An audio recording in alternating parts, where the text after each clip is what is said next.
Hello and welcome to another episode of Andy on Stuff. So this is a big one, the economy. And so when you think about the economy, it's really a machine. So you think about a machine. So humans build machines, right? And so a machine, let's say a machine is a car. And so a car is made up of a bunch of different parts. So there's obviously the engine of the car, and the engine has fuel going into it and energy coming out of it, and the pistons and all the different moving parts of it. And there are entire companies that make the different parts of it. That is their business. And then the brakes, and then the electrical systems, and then the environmental, emission systems. All of these different subcomponents that work together that let us just go out, buy one, whichever one we want, and we get in it and we drive around, and it's a machine. So I think as a way of thinking about it, right? Each component part of that car, of that machine, has this job. And it's only in the whole thing working together that, in a coordinated way, that it does what it needs to do, which is be a car. So we think of it as a car, but it's really, literally tens and tens of thousands of pieces all working together in this coordinated system. And so when you think about an economy, and again, let's go back a couple hundred years. There were local economies. Economies were highly localized. There was, basically food production, making of furniture, making of shoes, making of barrels, cobblers, and the different folks, and that was an economy. And but what's happened over the course of the last century is the interconnected global economy, wherein because commercial airlines, and certainly during the pandemic. We don't realize that during the Spanish flu, that was, I think, 6 years before Delta Airlines existed. So there wasn't commercial aviation. So there wasn't, rapid interconnection off of your continent.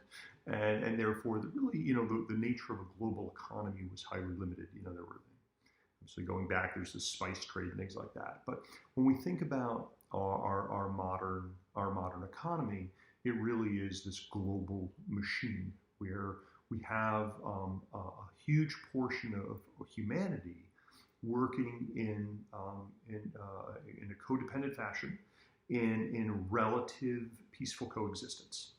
And whether it's the manufacturing capacities of China, or whether it's the innovation systems in the United States or in Western Europe. Or global resources that come in from Latin America and Africa and Russia, the Ural Mountains. All of this feeds into this giant machine that is the global economy, and so it is entirely codependent, and it produces more than we would have ever been able to imagine. I mean, you go back 50 years, you go back 100 years, you go back 200 years, and what we're able to produce is unfathomable because of the level of specialization and integration. Because each one of us has a job. You think about each one of our jobs, and we're a cog, in some subcomponent, inside of some subsystem, inside of some fraction of because we're talking about a system with billions of people that are all working in a highly coordinated way. And so it's an interesting way to think about it, and certainly in light of COVID and the lockdown, where we suppressed the system, we slowed the system, we stopped certain subcomponents. How does that all work? Like if you think about the car, some little subcomponent of the car breaks, and it has this cascading effect. And so it's a very for me, it's sort of an apt way. I think so much in economics is graphs and charts and numbers, and it's like, yeah, but what are we really talking about? And we're talking about humans and technology and energy working in cooperative ways to produce what is the lifestyle of all of us. And depending upon our roles in the cog that we play and the relative value of the cog, specialized cogs like a brain surgeon is a very rare cog, and therefore it is valued in a different way than than if I were to do some more manual labor that might be uh, less rare. So you have all of these things. So just this idea of thinking about the economy as a machine is something that I find helpful, and certainly as an entrepreneur, thinking about how do I innovate a subsystem where I can create more create a better system than the next people.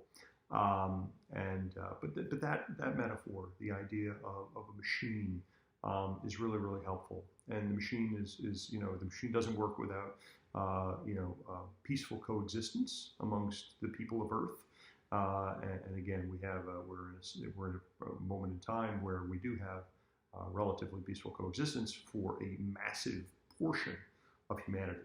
And again, that's not to gloss over all of the challenges, but just again as a thought tool, a way to frame it, to think about your role in the system. If you're a business owner, what is your subsystem? How does it work?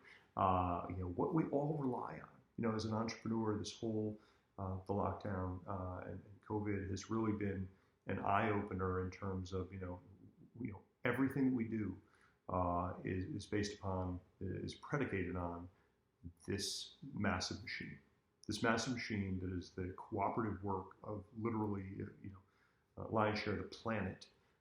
That is the playing board on which we all operate. And so that thinking about it as a machine is a helpful way for me, and sort of framing it and thinking about it. And so hopefully hopefully it might be of some utility. Well, that's it. Thank you for taking a few minutes to spend together on YouTube here. Please like and subscribe. Comment below.